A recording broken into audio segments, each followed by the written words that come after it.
I am safe. I belong here. I can change one person's life today. You caught me talking to myself. You know you do it too, or at least you should. But I'm going to challenge something that we've all been taught our entire lives, that communication begins with words. It doesn't. I learned early that words can be weapons, but I also learned that they don't have to be. I chose a different legacy, one where safety is taught not by volume, but by example. Communication begins with presence, with body posture, with the energy that we carry into the room, long before we ever open our mouths. Your children, your team, those that you serve, they won't always remember what you said, but they will remember how safe they felt in your presence. Let me show you how what we don't say is often the thing that people feel the most. Have you ever locked eyes with a stranger in the grocery store and felt like you could talk to them for hours? Or seen someone in a crowded room in a certain color and thought to yourself, that one, go talk to them. Or you see one face in a sea of faces on a Zoom call and just have this knowing that you are meant to be friends. Or on the flip side, have you ever wanted to walk out of the room the second that certain coworker walks in? You know the one. And if you can't think of anyone, it just may be you.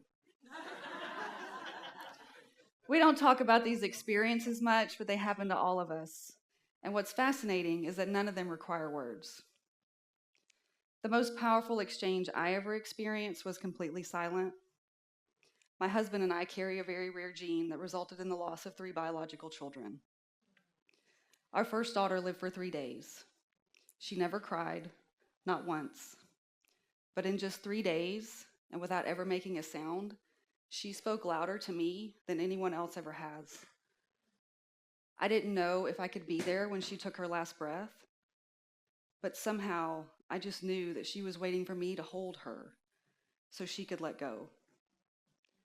I was the only home she had ever known, her safe space. But it would take me 20 more years to realize that in order to make others feel safe, I first had to learn how to feel safe inside my own body. I grew up right here in Murfreesboro, and it was a very different place in the 80s. I have watched Murfreesboro grow into a thriving hub of business and leadership, but it still feels like home.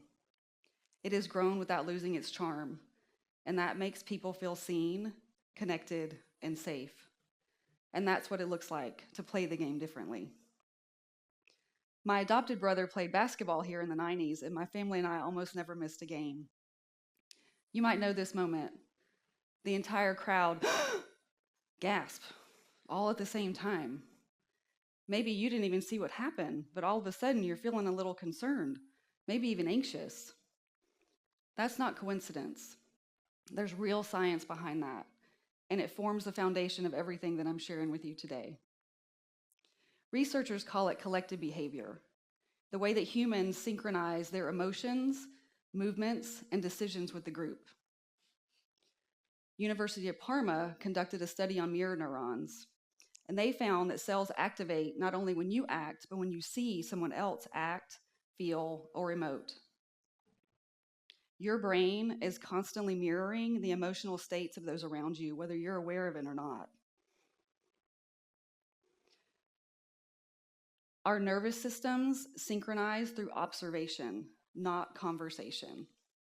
And that makes me wonder, if your nervous system is constantly reading the room, what is it responding to? Because suddenly it makes a whole lot of sense why some people really energize you and others just make you want to take a nap. In my work as a pediatric occupational therapist, my days were spent with neurodivergent preschool and elementary students, and then I would go home to our son diagnosed on the autism spectrum at the age of 4. This is where everything that I had learned, the science, my presence, my nervous system, started to come together. I realized that outcomes had less to do with the child in front of me and more to do with the state that I was in. Children on the spectrum are not immune to collective behavior. If anything, they're more attuned to nonverbal communication than the rest of us. My best sessions were never when I gave the most instructions. They were the ones where I was calm, centered, grounded. I simply modeled the action and they followed. No words needed. What's even more fascinating is that they instinctively know how to regulate themselves. Rocking, humming, even repetitive eye movements, all calming their nervous system. Stephen Porges, the father of polyvagal theory, says, our physiological state, not our words, is the primary channel of communication. And that's when it clicked. Regulation is contagious. When I was grounded, they were grounded. When one child became dysregulated, the whole room shifted with them. Through my daughter's story, my son's journey, and my work as an occupational therapist, I realized something simple but profound. The people who make the most impact are not the ones who use the most words. They are the ones who make others feel safe in their presence. For years, I chased that feeling of safety, first as a child in my own home, and later as an adult in my own body.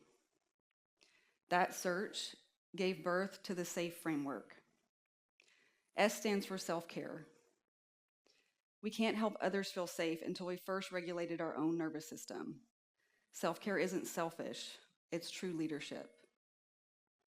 A is for awareness. Awareness of your breath. Your body posture. Your tone. Because what's happening inside you creates a ripple effect to those around you. F is for feelings. Because sometimes to avoid our feelings, we talk about everything else.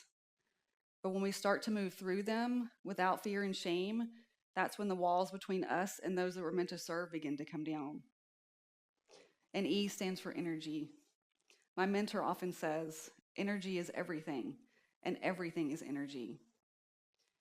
Your presence can be felt long before your body ever enters the room, and it can linger long after you're gone. So before I walk onto any stage, including this one, I speak to myself in the mirror. Because the way we speak to ourselves sets the tone for how we speak to the world. I'm going to say that again. The way we speak to ourselves sets the tone for how we speak to the world. But today's not about you remembering my words. It's about remembering what to do when life gets hard. When the moment seems bigger than your words, that's when the SAFE framework matters most. It's never about perfection. It's about presence. You are safe. You belong here. And you can change one person's life today, even if that one person is you. Self-care keeps you regulated. Awareness keeps you present. Feelings lead to connection. And energy speaks when words fall short. Thank you.